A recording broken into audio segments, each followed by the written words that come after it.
Our programs offer many languages. Please visit suprememastertv.com/schedule.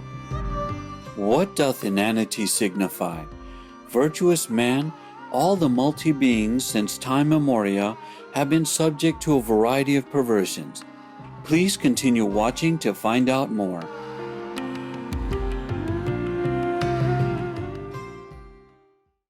Somsvakom, faithful viewers.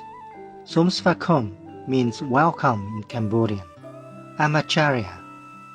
The poised Cambodian people pray for Buddha's divine light to always brighten your life and spiritual endeavor.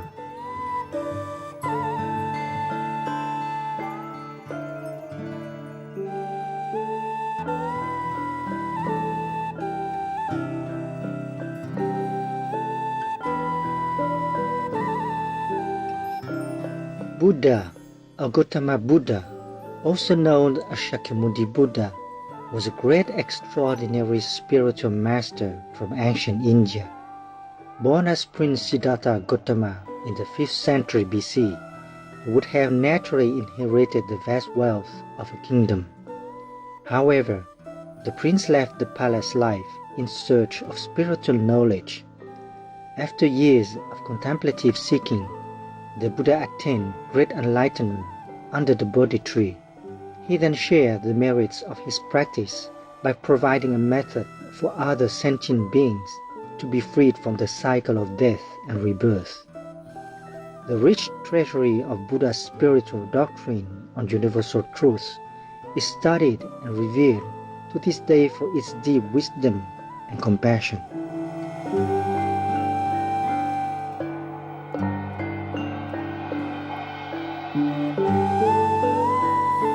The Sutra of Complete Enlightenment, Yuan Jue Jing, is a Buddhist scripture most likely composed in China during the start of the 8th century, with its origin deemed to be from the Chan and Huayan field of study and practice.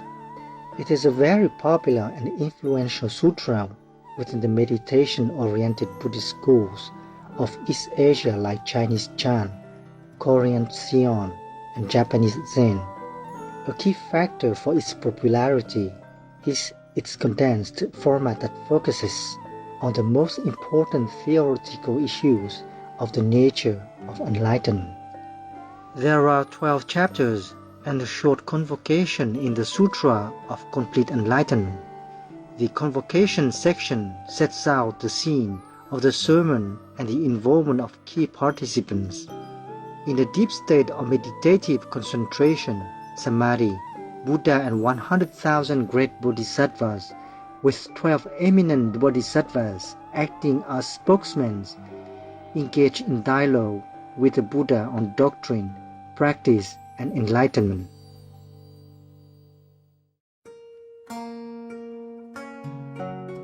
Chapter 1. Manshri Bodhisattva. Thus have I heard at one time, the Bhagavat entered into the proper sensation, samadhi of supernal great effusion repertory, wherein all the thus adventists were wont to reside and sustain radiantly and majestically, and which is also the sublimate enlightened terror of all multi-beings. In this state, the Buddha was in serene surcease, both in the body and in the mind, which was perfectly equitable with the primal periphery and immanent throughout 10 directions, maintaining the undichotomous tenet and yet in perfect congruity with everything.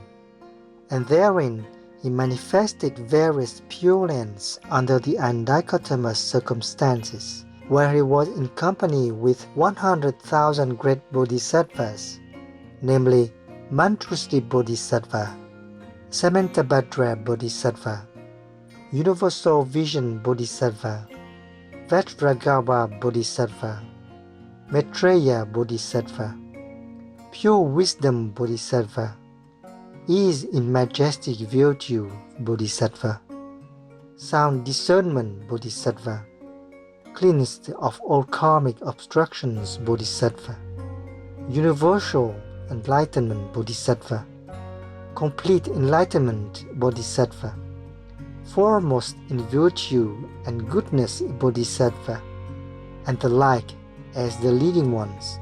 All of them together with the kindred cohorts entered into Samadhi, residing in the equitable Dharma congregation of the thus Adventists.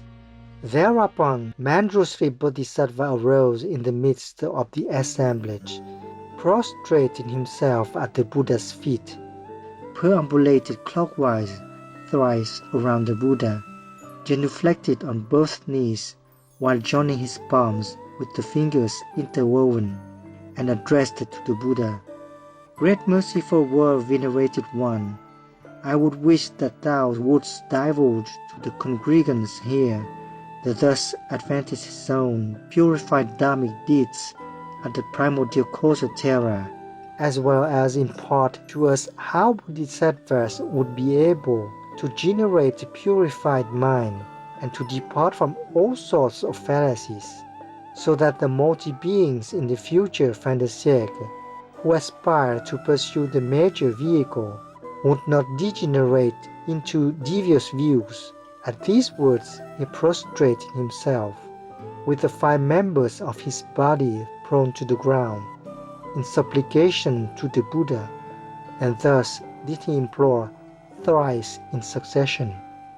At that juncture, the world venerated one imparted to Manshri Bodhisattva, "It is very good indeed. Virtuous man, it is only the like of thee that couldst inquire of the thus Adventist respecting his dharmic deeds at the primordial cause of terror on behalf of all Bodhisattvas, as well as of all the multi-beings who aspire after the major vehicle to be able to acquire correct residing sustenance without degenerating into devious views. Now hearken soothly, and I will divulge it to thee." On hearing this holy dicta, Manshri Bodhisattva was rejoiced, and he and all the other congregants gave ear in silence. "Virtuous man," quoth the Buddha, "the Supreme King of Dharma hath a great tyrannic p1o2, named the consummate enlightenment, whence there emanate spontaneously all the sublimate, veracious thusness, bodhi, nirvana, and paramita, whereby he hath heretofore instructed all Bodhisattvas.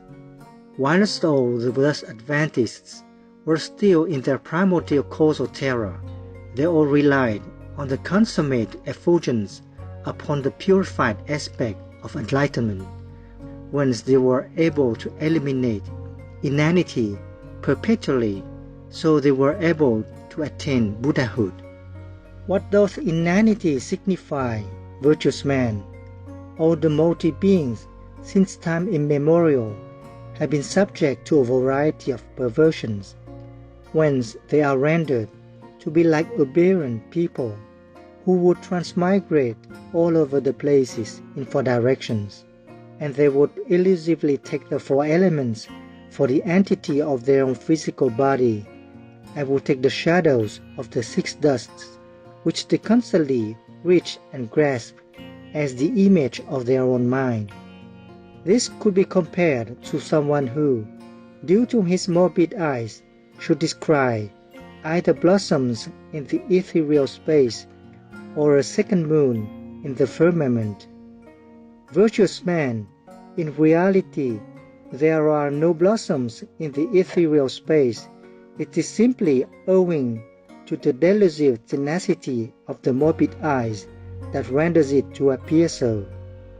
Furthermore, due to this selfsame delusive tenacity, not only is he perplexed at the essence of the ethereal space, but he is falsely convinced of the ethereal space as being really the birthplace of the said blossoms. As a consequence, the delusive transmigration of nascence and demise is brought into existence. Hence, it is termed as inanity. Virtuous man, but this inanity is not endowed with a real substantiality. It could be likened to the people perceived in one's dream. Those who appear in one's dream were not entirely nihil to one during the dream, and yet, when one awakens, there is nothing to be obtained. Such a state resembles exactly the sundry ethereal blossoms which are descried and forthwith vanished in the sky. Under such circumstances, one could not profess that there is a definite spot whereinto the blossoms vanish. Wherefore is it so? For the blossoms would not even have a birthplace to begin with, let alone an expiration place.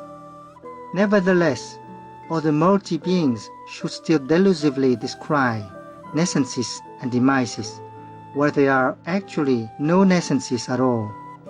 Thus, they are reduced to the state named the transmigrational nascence demise. Virtuous man, when one practices on the thus advantaged consummate enlightenment in the primordial terra, one shall comprehend that nascences and demises are nothing but ethereal blossoms, and resultingly to this practitioner all transmigrations shall then cease to be, and he shall also perceive that there are neither body nor mind to undergo such nascences and demises.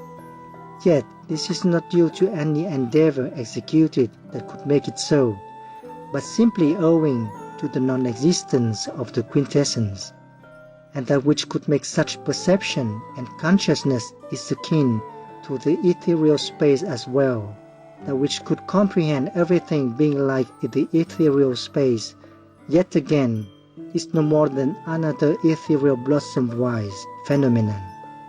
However, one still could not aver that the essence of perception and consciousness is altogether nihil.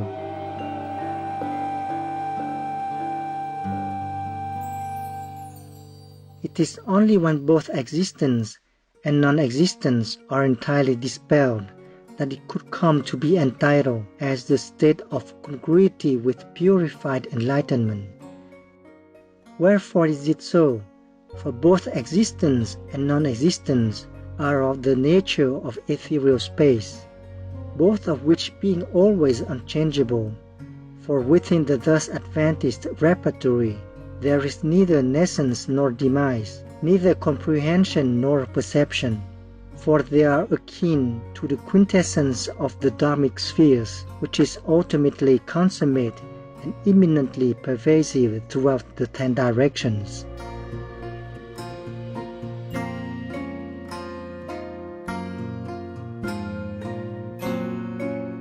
Such a state comes to be termed as the dharmic cultivation of the primordial terra. Owing to this, the Bodhisattva is able to generate the purified mind in the major vehicle. If the multi-beings in the fin de siècle could cultivate themselves in compliance with this, never shall they degenerate into any devious views. At that juncture, the world-venerated one, wishing to reiterate this import, divulged this gatha. Manshri, it behooves thee to comprehend that all the thus advantaged, right from their primal causal terra, by dint of their noetic consciousness, have thoroughly comprehended Inanity, which they realize to be like ethereal blossoms, whence they could be free from transmigrations. It is also like the personages viewed in a dream, who are unobtainable when one awakens. The enlightening faculty is exactly like the ethereal space, for its being equitable, impregnable, and unchangeable when one's consciousness thus pervades all the spheres in 10 directions. Forthwith is one to attain Buddhahood. There are no localities whereinto the illusions vanish, nor is there anything obtained at the fulfillment of body, for the original nature has been consummate. By virtue of this Dharma, all the Bodhisattvas are able to generate the Bodhi heart, and all fin de siècle multi-beings, by cultivating on this, would be able to be exempted from devious views. Blessed viewers, thank you for your company on today's selection from the Sutra of Complete Enlightenment, Chapters 1 to 2, Part 1 of 2 on Words of Wisdom. Please join us again tomorrow for Part 2 of this program. Coming up next is Spinning the Light of Art, 2019 International Artists' Day celebration in Taiwan, Formosa. Part 5 of 10, right after noteworthy news. May Buddha's blessings and love be with you and your loved ones always. Our programs offer many languages. Please visit suprememastertv.com/schedule and suprememastertv.com/WOW. Nos programmes offrent plusieurs langues. Veuillez visiter suprememastertv.com/schedule et suprememastertv.com/WOW. Nuestros programas ofrecen varios idiomas. Visiten suprememastertv.com/schedule y suprememastertv.com/WOW. మా కార్యక్రమాలు అందజేస్తున్నాయి అనేక భాషలలో. దయచేసి చూడండి suprememastertv.com/schedule మరియు suprememastertv.com/WOW.